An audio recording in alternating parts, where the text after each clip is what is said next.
Nagkasalpukan ng isang van at isang nag-counterflow na motorsiklo sa Las Piñas kanina.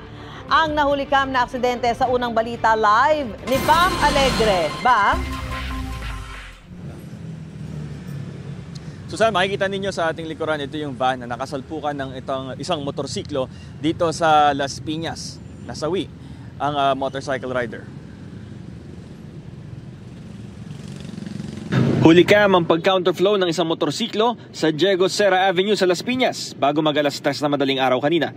Sumalpok ang motorsiklo sa kasalubong na van na nasa kabilang lane. Idineklara ang dead on arrival ang rider sa ospital na nasa tapat lang ng pinangyarihan ng aksidente. Wasak ang harapan ng kanyang motorsiklo. Ang nangyari po, umovertake po siya sa dalawang motor na kasunod niya, na sumalpok po siya sa may van. Malakas po, halos mabali na po yung gulong ng unahan niyang motor. Sumuko sa pulisya ang driver ng van na napag-alaman ng mga otoridad na walang lisensya. Patuloy ang investigasyon sa nangyaring aksidente. Naharap ang driver ng van sa reklamang reckless imprudence resulting in homicide. Tumanggi siyang humarap sa kamera para magbigay ng pahayag.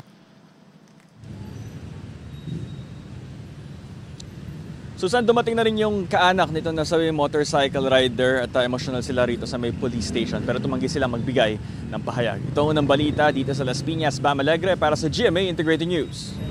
Gusto mo bang mauna sa mga balita? Mag-subscribe na sa GMA Integrated News sa YouTube at tumutok sa unang balita.